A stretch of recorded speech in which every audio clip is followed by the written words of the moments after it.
Hello friends, welcome back to my YouTube channel. आज से हम लोग फिर फोर्थ सेमेस्टर बीएससी बायोटेक का लेक्चर फ्रॉम फर्स्ट यूनिट से स्टार्ट करने जा रहे हैं। तो ये है पहला लेक्चर और इस लेक्चर में हम लोग आज इंट्रोडक्शन और क्या हमारे सिलेबस में है ये जानेंगे। तो हमारा जो कोर्स है वो है माइक्रोबायोलॉजी एंड इम्यूनोलॉजी, जिसमें फर्स्ट यूनिट दिया है diversity and classification of microbes. Basically diversity मतलब होता है कि हमारे किसी भी प्लांट या एनिमल के केस में उनके स्पीसीज का इन्वायरमेंट में कहाँ पे किस हैबिटेट में नेचर ने उनको रख रखा है और उनका क्या रोल है। तो हमारे आज के क्लास में हम फंडामेंटल्स ऑफ माइक्रोबायोलॉजी से इसके फर्स्ट टॉपिक से स्टार्ट करेंगे। और यहाँ पे माइक्रोबायोलॉजी के बारे में बताया गया है। माइक्रोबायोलॉजी हमारी माइक्रो ऑर्गेनिज्म की स्टडीज को कहा जाता है, जिसमें बैक्टीरिया, वायरस, फंगी, प्रोटोजोआ और एल्गे जैसे माइक्रो ऑर्गेनिज्म आ जाते हैं। These microscopic organism play a crucial role in various biological processes including disease projection, biotechnology and environmental sustainability. इन माइक्रोस्कोपिक ऑर्गेनिज्म का हमारे नेचर में, हमारे इन्वायरमेंट में एक खास तरह का रोल होता है और ये हमारे कई बायोलॉजिकल प्रोसेसेस में इंक्लूड होते हैं। जैसे हमें कोई डिजीज होता है तो वहाँ भी किसी माइक्रो ऑर्गेनिज्म की प्रेजेंस होती है, या हमारे बायोटेक्नोलॉजी में बहुत जगह पे इसका इंडस्ट्रियल यूज भी है। इन्वायरमेंटल सस्टेनेबिलिटी यानी ये हमारे इन्वायरमेंट को भी एक तरह से मेंटेन करके रखते हैं। कई जगह पे डिकम्पोज करने के लिए कई माइक्रो ऑर्गेनिज्म काम करते हैं, या हमारे कई तरह के फंगी ऐसे हैं जो हम अपने डाइट के रूप में लेते हैं, लाइक मशरूम। तो इस तरह से कई इनका यूज है माइक्रो ऑर्गेनिज्म का। इनके branches, bacteriology study of bacteria को स्पेसिफिक जहाँ हम स्टडी करते हैं उसको कहते हैं। Virology study of viruses, mycology study of fungi, parasitology study of parasites और phycology study of algae, immunology study of immune response. ये सब इसके अंतर्गत आते हैं। तो अब हम नेक्स्ट पेज पे देखते हैं। अब हमारे नेक्स्ट पेज पे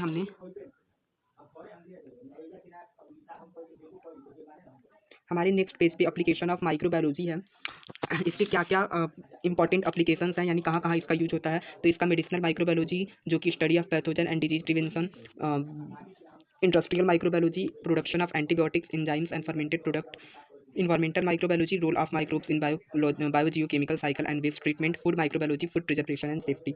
इसके कई तरह से एप्लीकेशंस हैं, मेडिकल से लेकर इंडस्ट्री से फूड माइक्रोबायोलॉजी एंड इन्वायरमेंटल, हर एक फील्ड में इसका एक खास तरह का योगदान होता है। यानी माइक्रोबायोलॉजी एक माइक्रो ऑर्गेनिज्म की स्टडी होती है जिसका इंडस्ट्रियल यूज और हमारे डेली लाइफ में हमारे कई एप्लीकेशंस है इसके, जो हमारे डेली लाइफ को इम्पैक्ट करते हैं। तो हम वन बाई वन सबको डिटेल में आगे पढ़ेंगे, बट अभी के लिए इतना एप्लीकेशंस आपको याद होना चाहिए।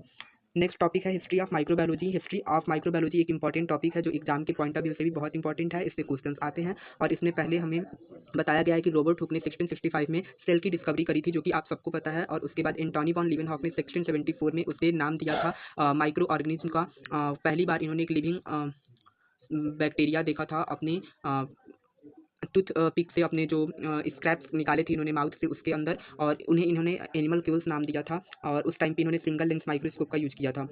1796 में एडवर्ड जेनर ने पहली बार स्मॉल पॉक्स के अगेंस्ट वैक्सीन डिस्कवर करा था। और उसके बाद स्लाइडन एंड स्वान ने 1838 में पहली बार सेल थ्योरी दिया। ये इसके कैसे एंशिएंट पीरियड से लेके अब तक के डिस्कवरी पीरियड्स आए हैं उनके बारे में बताया गया है। गोल्डन एज ऑफ माइक्रोबायोलॉजी 1857 से 1914 को कहा जाता है, जब पहली बार लुइस पास्चर ने स्पॉन्टेनियस जनरेशन को डिस्प्रूव किया था, जो एक थ्योरी बन के आई थी कि उस टाइम के साइंटिस्ट ऐसा मानते थे कि जो हमारा कोई भी माइक्रो ऑर्गेनिज्म है वो अचानक से किसी नॉन लिविंग थिंग से जन्म लेता है। तो उस स्पॉन्टेनियस जनरेशन की थ्योरी को लुइस पास्चर ने डिस्प्रूव किया था। इन्होंने उसको डिस्प्रूव करने के लिए श्वान निक फ्लास्क एक्सपेरिमेंट करा था। तो आज के लिए बस इतना ही। नेक्स्ट लेक्चर में हम आगे का टॉपिक कवर करेंगे।